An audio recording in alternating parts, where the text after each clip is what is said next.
States Attorney in the Northern District of California.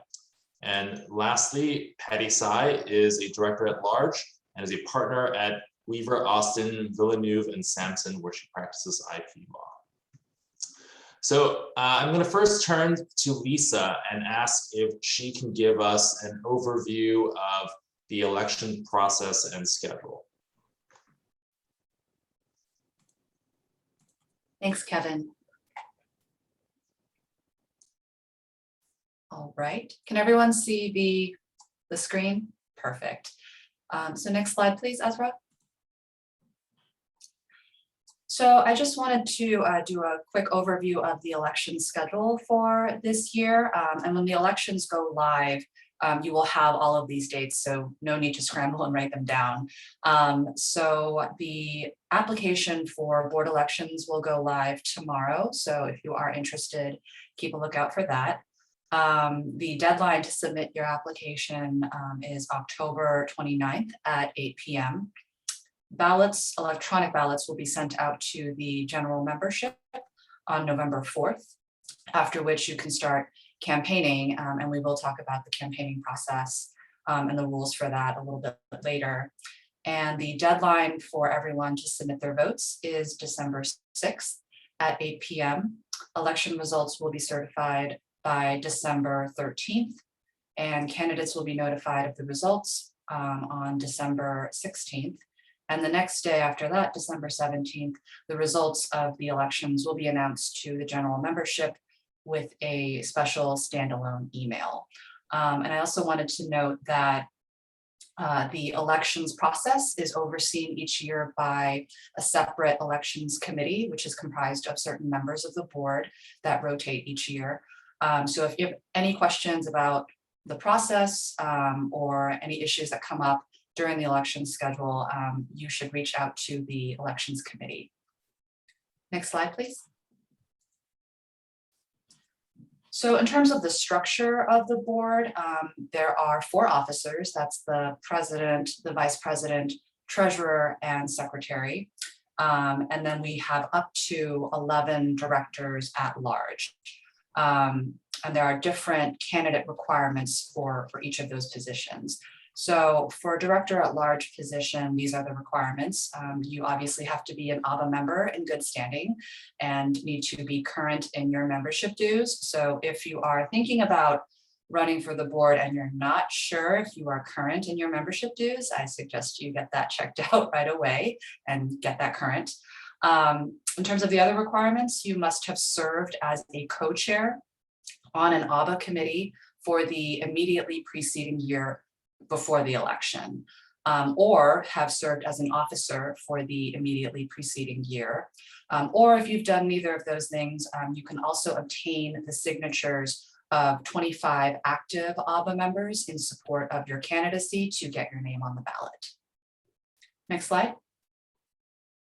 For officer positions, the requirements are a little bit different. Obviously, you still have to be an AABA member in good standing and current in your membership dues. And you must have served as an officer for the 2 years immediately preceding the election, or have served as a director at large for the 2 years immediately preceding the election. And again, if you have any questions about the candidacy requirements or whether you qualify or how to qualify, feel free to reach out to the elections committee as well. And that's it for me. Great, thank you so much, Lisa. So I think for people who are still wondering whether this is the right move for them to apply to be an AABA board member, I want to open this up to all our panelists and ask what qualities you think make a good AABA board member. So I can start since I am I think the most senior. Yeah, obviously I'm president and I've been on the board maybe about the longest of everyone. So I think there's a number of things that make you a strong board member. But number one, it has to be a commitment to the mission of AABA, which is to support the professional development of Asian American attorneys. Like that has to be a core goal of your own personally, because otherwise none of the projects are going to speak to you. Everything that we do is to support Asian American attorneys in the Bay Area and across the nation, but most specifically for our home community, and to support issues that are important to the Asian American community, including civil rights and social justice issues. So being on a board like AABA for a large organization requires volunteer time and dedication to do a good job. So I think that you have to really believe in our mission and the work that we do to be a strong board member, and it's not worth your time if it's not. So I think everyone on this event already has demonstrated that, but it is something that I like to just share with everybody, because being on a volunteer board like this does take some time. I also think it helps if you are organized. A lot of the work that our board does requires a lot of self-discipline and sort of getting tasks completed or projects and events actually going from ideas to completion successfully. So people who are committed and organized and self-motivated to do that, I think are really valuable members and do really well. And I also think folks who enjoy collaborating. It's really important because we work together as a board on many issues. We work with you all, the committee chairs, and the committee members and our membership at large. And so it helps to have people who are really good at teamwork, both bigger and smaller teams, to be able to contribute to support the work that we do at AABA. Lisa, what do you think? Yeah, I think all of those are really good points, Michelle.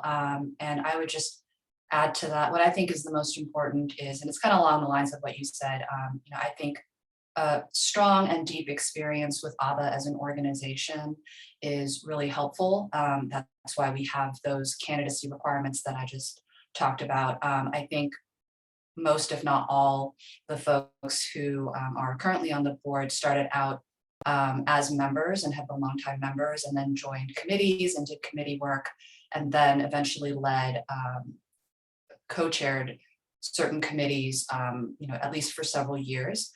So beyond even the basic requirements to be a candidate for the board. And I think the folks who do that, who have broad experience and a long time with the organization, are probably the most successful board members, because they understand how the organization works. They are deeply connected to the mission, and they can use that experience and insight when they move on to the board. And as a director and as an officer, you're drawing on your experience of, what was it like as a general member? What was it like co-chairing these committees? And what does this organization need? And I think that kind of insight is really important, which just naturally comes with having served in the organization before. I'll pass things over to Shining. Do you have any other thoughts? Yeah, I would say that while being a co-chair is very helpful, it isn't required. We do have a process whereby a general member of AABA can become a board member. Although I will say, having been a co-chair is very helpful, or at the very least, if you're a member, having been involved in a committee and putting on the events is very helpful, because that is our bread and butter in terms of professional development activities, putting on events, and CLE types of events. And so just understanding how the event process works is helpful when you're a board member to help the committees put on the events more smoothly, and also to help coordinate amongst committees to make sure that committees are working together when they need to put on good events. I think one thing I'll add is that just in general, having good leadership and communication skills is really good. As a board member, you'll be involved in a variety of tasks, but one of which is, like Shining said, you're going to be a board liaison for different committees, and sort of helping, especially if committee co-chairs are sort of new at it, you're going to have to do a little bit of helping with getting them up to speed on kind of what co-chairs do, and drawing on your own experiences, whether it's from being a co-chair or being a leader in other aspects, to help you be sort of a useful board liaison. And also just the good communication skills are really helpful. It's I mean, I'm sure you guys are all very familiar with, emails within AABA, just trying to keep on top of things and then being responsive to emails. Sometimes as board members, we'll need to make decisions or have to respond quickly to an email about certain situations, and just sort of being on top of that is helpful so that you can make sure we can keep the ball rolling with what the AABA board is doing and what the tasks are put forth for the board. It doesn't happen a lot, like the sort of urgent type things, but just being aware that being responsive is going to be really useful coming in as a board member. Great, thank you, everyone. So joining the AABA board is through an election process. So I want to ask Michelle and Lisa if they could talk a little bit about the process for campaigning for and running for the board. Sure. So I ran for the board, I think 5 or 6, and maybe it's longer, I can't remember now, but it was a contested election to run, and Lisa and I were actually ran at the same time.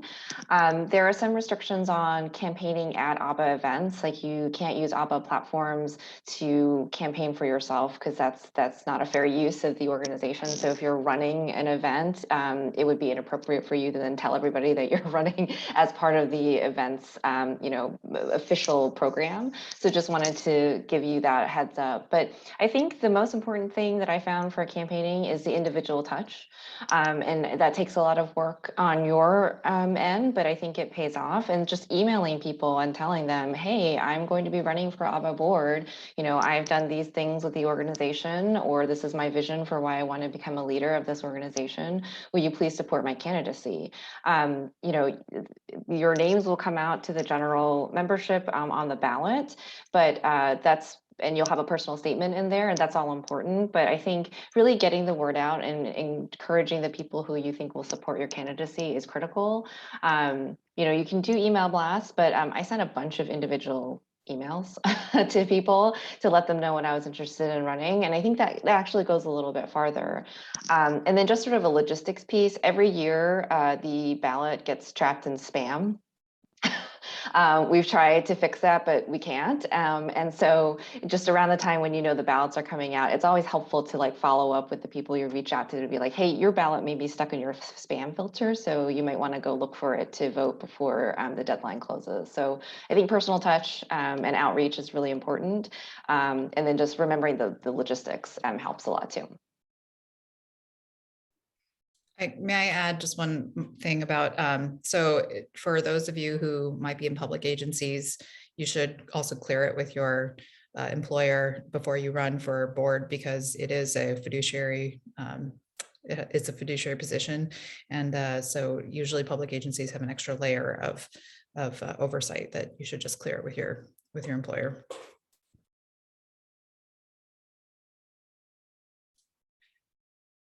Yeah, so I did stuff that was very similar to what Michelle just talked about. So I personally directly contacted AABA members that I knew, friends, colleagues in my personal network to campaign. I did not do mass emails. I sent individual emails to lots of people, or if I saw them at events, I would talk to them privately that I was running, and again, talking about why I wanted to run and what I wanted to contribute.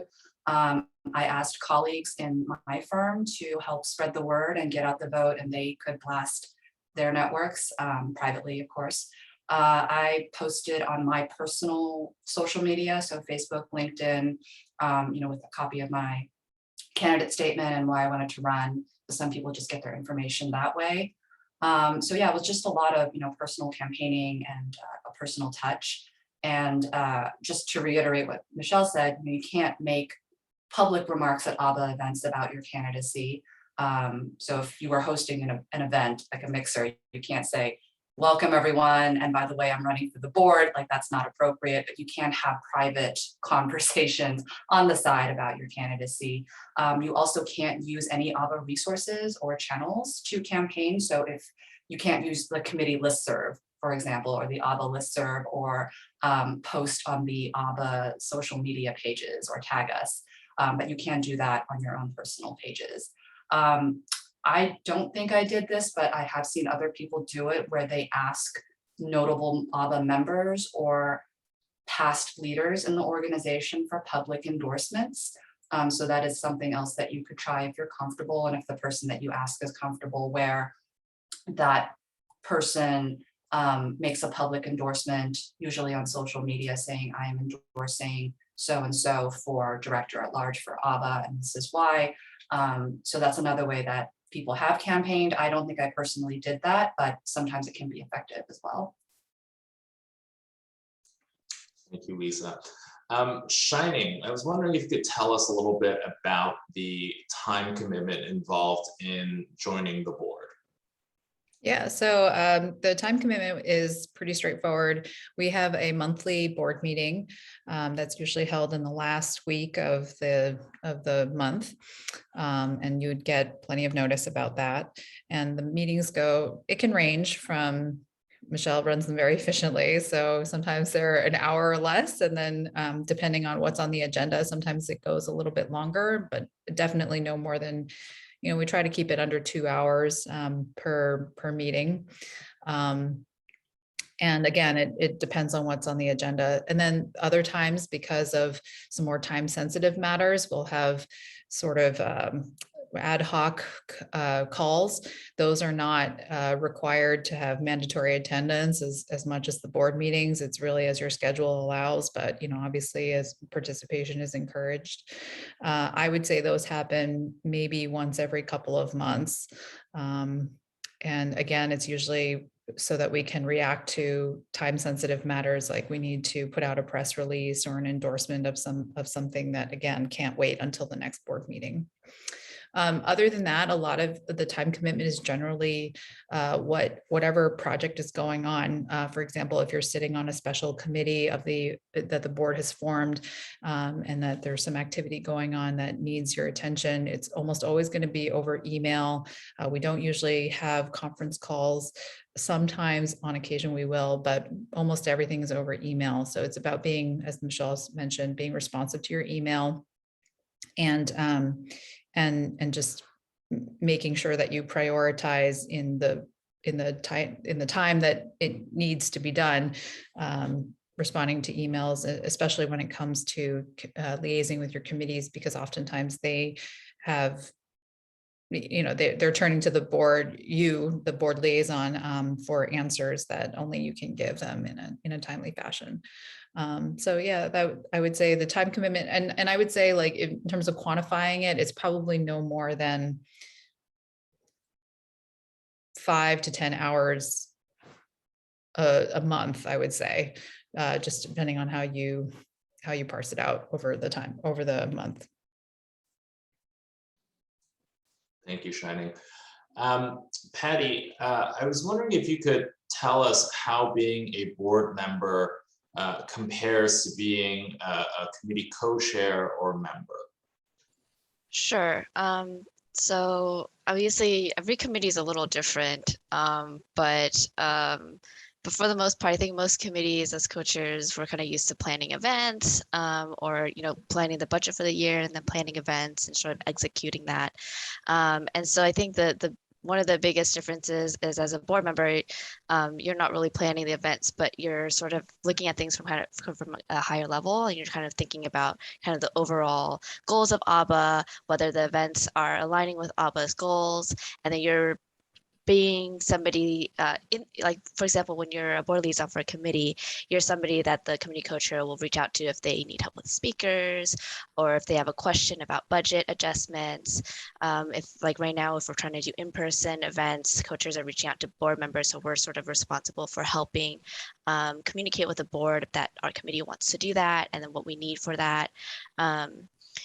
There's also a little bit more sort of like an advisory position within your committee. So when the committee has questions about things like whether they should do something a certain way, whether they should pick things for a certain month, as a board member, you have the knowledge of how upcoming bigger AABA events like the gala or the holiday party or something else that's big that's happening, that's coming up, and can help figure out where the conflicts might be and like whether it'd be a good idea or bad idea to do something during a certain time, whether we'll have the resources for that, like when we were doing Remo, whether we'll have Remo that month. So there's a little bit I think the work that you do as a board member is a little bit more, less of the like detailed planning, like we're trying to plan the event, we're speaking with the speakers directly, we're planning when the event is, hosting the actual event, but you're more kind of on the backside, kind of helping make sure the committees can plan the event smoothly. And beside other than committee work, doing board liaison work, board members are also involved with fundraising, and also subcommittees for the organization.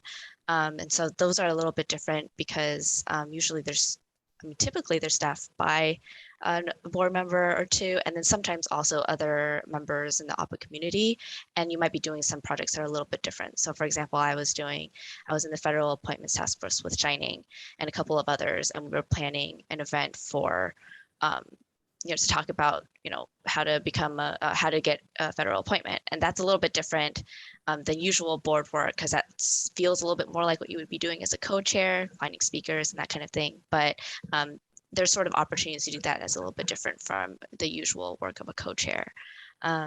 And then in general, I mean, like I said, there's fundraising, and that's sort of just part of AABA's a nonprofit organization. This is how we run. We need money, so fundraising is part of it. But it's even if you don't have any experience fundraising, I think like I didn't have a lot of experience fundraising. AABA makes it really easy. The board is everyone's there to help you. So one difference is that you're going to be like reaching out to firms, reaching out to your contacts at firms. It sort of feels like a little bit like networking, but with like a purpose. So there's a little bit of that. It's a little bit different than being a co-chair, but it's sort of similar to finding sponsors when you're a co-chair. So there's a little bit of overlap there, but those are kind of the big differences. Yeah.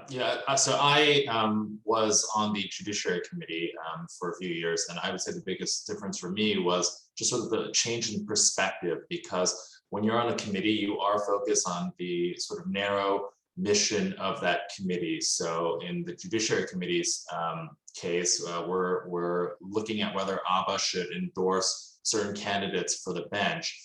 In-house committee members focus on in-house matters, but once you join the board, you're really trying to manage the organization as a whole. You want to make sure there are no conflicts. Like, for example, if the Public Law Committee is planning an event that is identical to something the Civil Rights Committee is planning, you want to avoid that. So it's really a change in perspective where you're looking at the organization as a whole rather than the narrower demographic of your committee. So Michelle. Yeah, Kevin, can I just pause right there or jump in? So one thing that you should think about as being on the board of directors for AABA, as Shining mentioned, is a fiduciary role. So you are stepping into being a representative and a fiduciary agent of the Asian American Bar Association of the Greater Bay Area. And so we are charged with administering the mission of AABA, which is on our website, and is very focused, which I think most successful organizations have a very focused mission statement.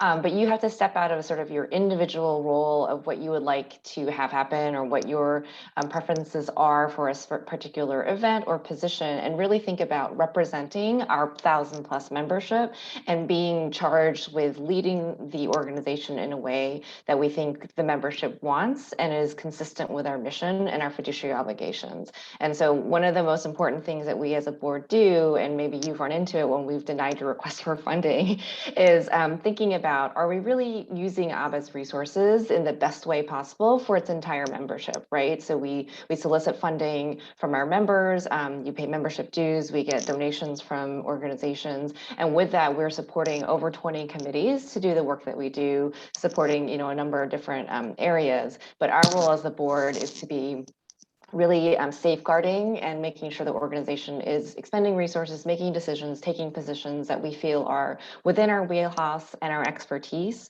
and within our fiduciary capacity. So that is an important distinction, Kevin. Thanks for raising it. But that is a big, I think people don't understand that's what being a member of the board is. We're really representing the organization and leading it as being sort of like the representatives of our entire membership.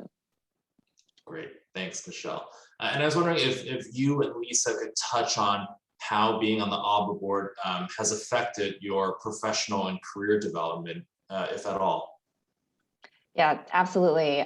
It definitely has, and I think it does in a number of ways. First of all, it's a really great place to develop and hone your executive leadership skills. So, depending on what your practice is, you may get those opportunities, leading teams, and hopefully you are. But it's nice to have something separate outside of your day-to-day employment where you can exercise those skills. So right now we have a board of 14 directors and officers, and we make decisions on a number of issues that come before us. And so you have to learn how to, get collaborative discussion, consensus to decide what the right position is. For myself as president, I lead the board meetings. I think the board takes a lot of cues from what I think are the priorities that I wanted to accomplish during my year, and each president does that. But even as a director at large, you're really exercising your ability to create consensus, to develop a plan, execute on that plan. And these are all executive leadership skills. Like, you present at board meetings on projects that you're assigned to or overseeing. And it's a great place to develop those. And I think it's something that a lot of companies and firms look to as sort of your skill set. Can you be a leader? And it's a way that you can demonstrate that you are a leader by being on a board like AABA, especially since we're such a large organization. And then if you decide to become an officer, we are such a high profile affinity bar association. We're one of the oldest Pan-Asian affinity bar associations in the country. And I think Albany and AABA sort of switch places of who has the most membership in the country. We're a pretty high profile organization, so you have a really big platform to tell people that you are a board member of AABA. And as president, I think I get invited to speak at a lot of things simply because I'm president of AABA, right? And you get asked to provide your position on a number of things. So it's a really great way to elevate your personal brand while doing work that is really important. So I think it can have a really demonstrable impact on your career by being a leader of AABA.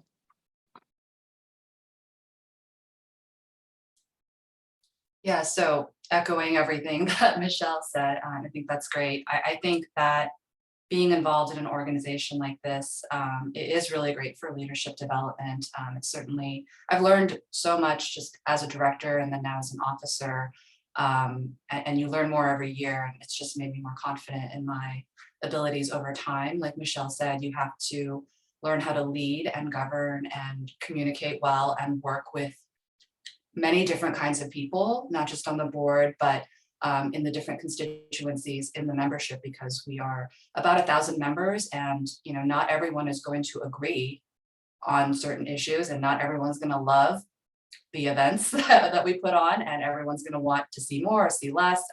People have opinions, especially lawyers. So you have to learn how to navigate all of that as a leader and communicate in a way that is appropriate for the organization and keeping in mind your fiduciary role to the organization.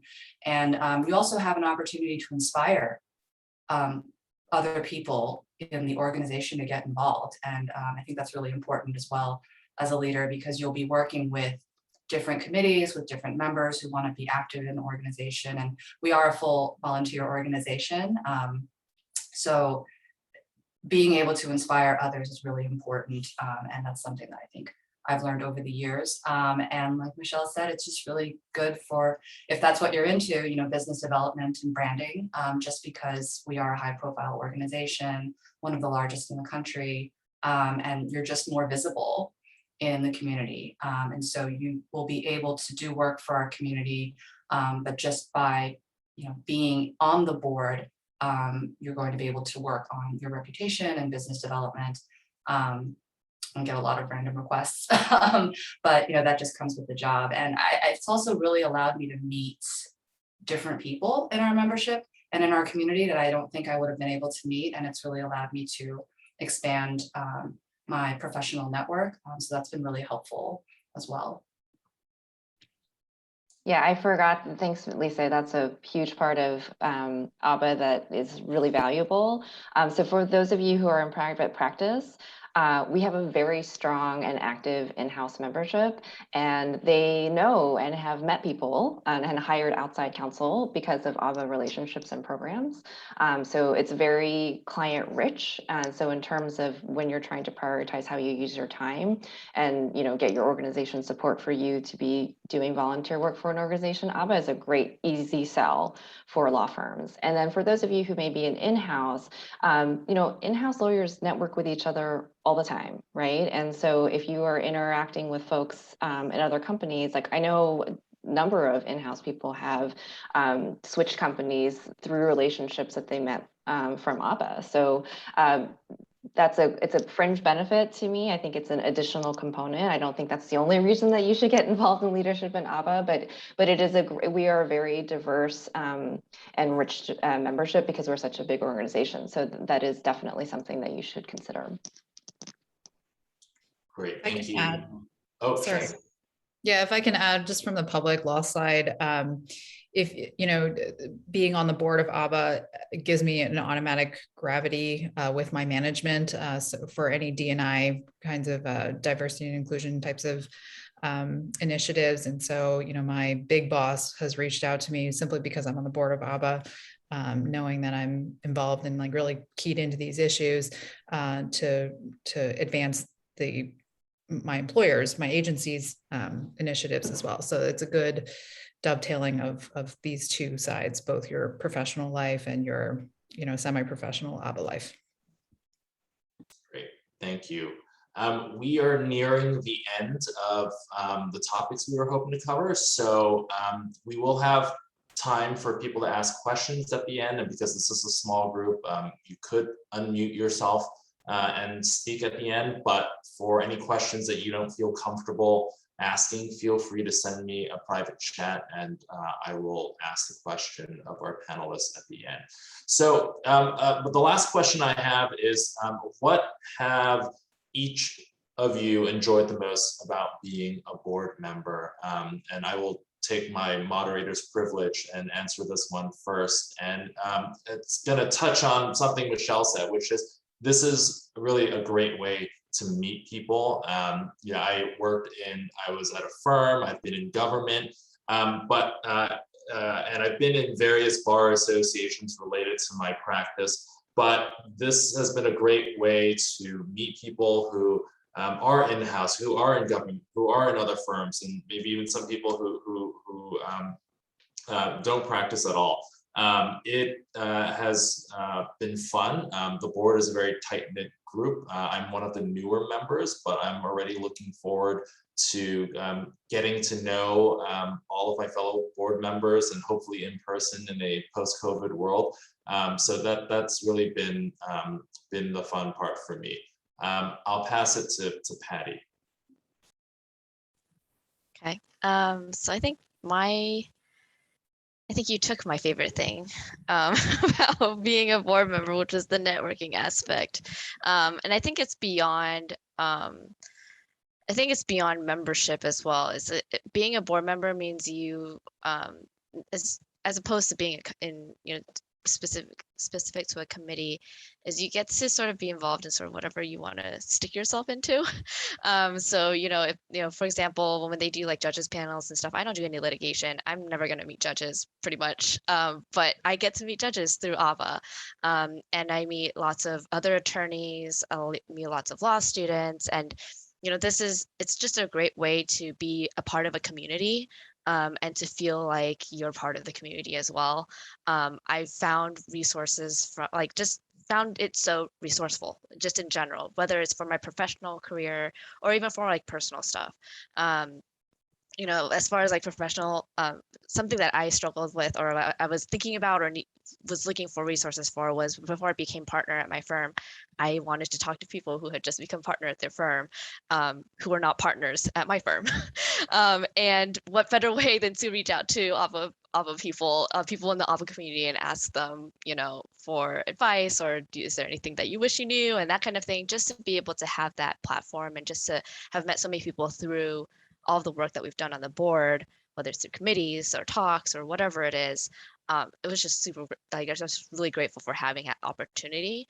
And then I think because I did say basically the same thing as Kevin, I do want to say that pre-COVID, one of the things I liked most about being a board member was getting fed at board meetings. I didn't get too many meals, but that was really nice because they were right at dinner time. So it was also just nice to like have a constant, you're going to meet your board members every month and, catch up a little bit and also just like get some work done with the board. It was just always nice to sort of see familiar faces and then like know that there's this community there that's sort of for you and somebody, and it, and beyond, even if though we're not doing things in person, like we have a WhatsApp chat, like people, it's everything's, I don't ever feel uncomfortable asking a board member about something or like asking a question or just going into the chat and being like, hey, I need a referral for whatever. I think that part of the community is really nice. But yeah, that's what I say.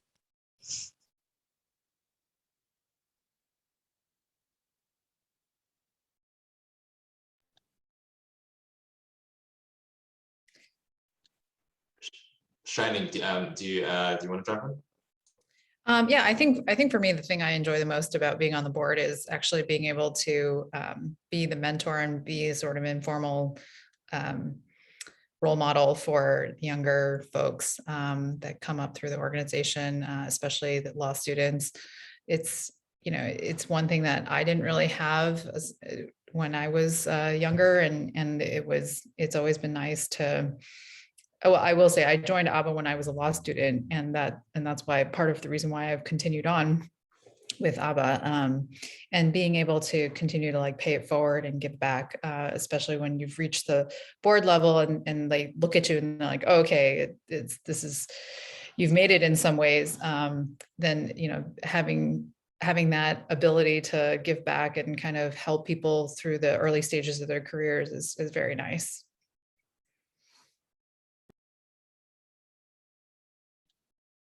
Lisa, why don't you go and I'll go last?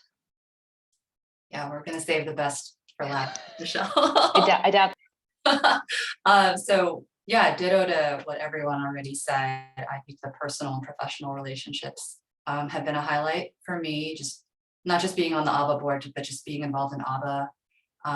But what's been most enjoyable for me is just being able to give back to this community and our broader community.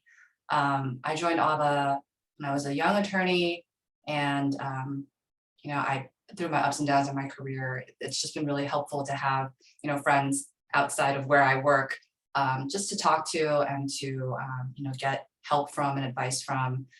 And I really feel like this community has supported me so much. Our leaders have supported me a lot and encouraged me to not get involved in the committees and also eventually join the board. And they were really supportive of that, even when I was a young attorney, and it felt really nice that people believed in me. And so now, being able to do that, for our membership and for the next generation, it feels really good just to be able to do that. And just watching the organization and our members and our leaders just grow stronger every year. It just seems like every year we're always thinking of new things to do, getting more creative, addressing the needs of our membership, and we just seem to get stronger every year, no matter what the circumstances. And that's just really inspiring. And there's someone on the board now who I met when she was in law school, which makes me feel very old. But I think it's just a testament to how this organization has grown and how you can really give back. And that's been just personally really rewarding for me. Yeah, I agree with everything everyone has said, but as I am getting to the last quarter of my term as president, and so my last couple of months being on the board, I've given a lot of thought about, the 6 years I've served as a leader of AABA. And I think what is the most impactful to me and meaningful is that you have a hands-on role in developing the professional development of this organization and our community. Like some of the programming that we've been able to put, if you compare from the beginning of the organization in the 1970s to what we're doing today, is outstanding. It's breathtaking, right? So we have clinics, we have a Pathways to Partner program for senior associates who are trying to make partner at Big Law. We do civil rights work. We support our in-house member. We had a general counsel mentorship program. We have a judiciary mentorship mentorship program. Like just seeing how the hands-on impact that we as an organization can have to support Asian American attorneys is just incredible. And you get to be there, like you're making those decisions, you're directing the organization's focus, energy, and resources to accomplishing those things. And when you kind of think about how much we're able to accomplish together, you're in it, right? You're part of it. You're not reactive, you're proactive.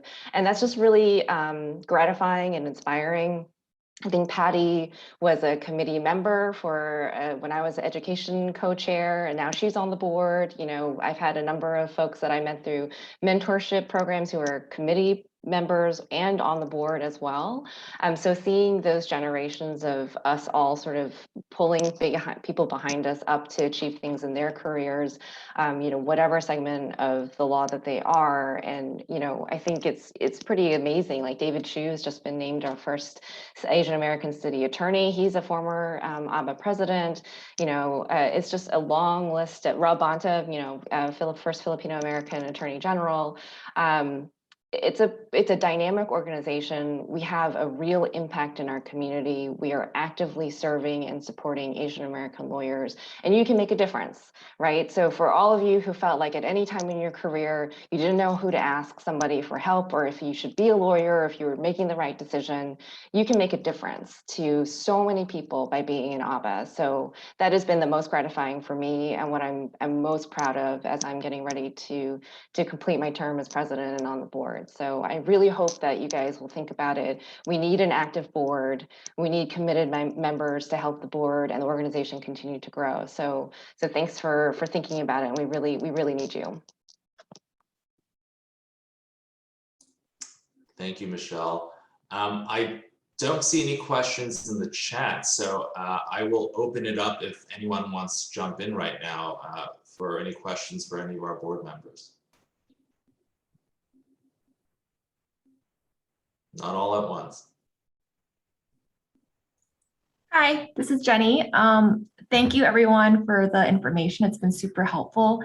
This question isn't directed to any particular board member. I was just more so curious if you were at liberty to tell us how many expected open board positions there will be. So we won't know that until everyone has completed their candidacy applications. There are at least three-year terms, 3 or 4, I think, that are expiring, that are held by current incumbent board members. There are a couple folks who are having to step off the board due to personal reasons, so relocation. So we expect there to be at least 3 or 4, but we don't really know that full number until we get all the names in. But there are opportunities. Yeah. Okay, thanks. Next question. Hi, this is Phil. I just wanted to first say that you guys are inspirational. Thanks for sharing with us your experiences with AABA. I mean, I want to contribute. But I think the best way for me to contribute is probably through a committee first, because I don't know well how AABA works, even though I've been a member on and off for something like 25 years. So, but my time commitments during that time, basically, I just couldn't manage to get more involved in AABA, but I really would like to do that now. So, what do you guys think about committee? Joining a committee, I guess. Do I just contact the folks that are involved with these committees on the website and ask if they have space, or if they want somebody? Everyone has space. Everyone has space. That's what I figured. We'll never say no. So what I tell folks is, look at the committee list and sort of the programming. If that's not, specific enough, feel free to reach out to any one of us on this event. We're happy to chat with you and see where your interests lie. I have lots of conversations with folks who are like, how do I get involved with AABA? What would be the most interesting thing for me, or where can I be of the most service? And we can put you in the right direction and get you in touch with the committees. But yes, absolutely, Phil. If you don't reach out to one of us, I'm pretty sure we're gonna stalk you and email you. Look, two areas that I thought I could help with. I do have experience on the side of my law practice with government affairs, so I thought maybe I should reach out to the public affairs committee. I'm assuming that's keeping track of sort of new legislation that's coming down that might impact AABA positively or negatively, and then getting the word out and then trying to influence or seeing if AABA's voice can be heard, right, on those issues. And then the other area I thought I might be helpful is with fundraising, but I don't really see a committee for that. No, the board is responsible for fundraising for the gala is usually how we do it. But if you have contacts where you think you could be a resource, Lisa, since she has the next fundraising cycle, I'm sure would be very happy to talk to you about those ideas. Well, I have one idea. I mean, I could just share quickly. It's just putting together a golf tournament to raise money for AABA. I have experience running golf tournaments in the past for nonprofits, and it's really a great way to raise money quickly. So I don't know if that's something that AABA is interested in doing. I couldn't do it myself, I know, but I could help in a lot of ways. So anyways, I will be happy to follow up with the public affairs folks, and then I don't know what to do about the golf tournament idea though. I would talk to Lisa. Okay. Yeah, we haven't done that before, but we're always open to new ideas. So Yeah, Phil, Okay. we can get in touch. Thanks. Okay, great.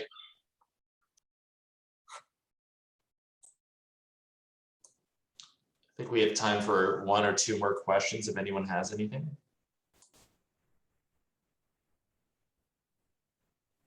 Okay, hearing none. I want to thank all the attendees for coming. We very much welcome your interest, and we're very excited to perhaps be working with one or more of you. And I also want to thank my colleagues on the board for putting together and speaking on this great panel. And of course, thank you to Ezra for everything he does for AABA. So we hope this was informative, and everyone have a good afternoon. Thank you. Thanks, Kevin. Great, thank you. Thanks, everybody. Thank you. Bye.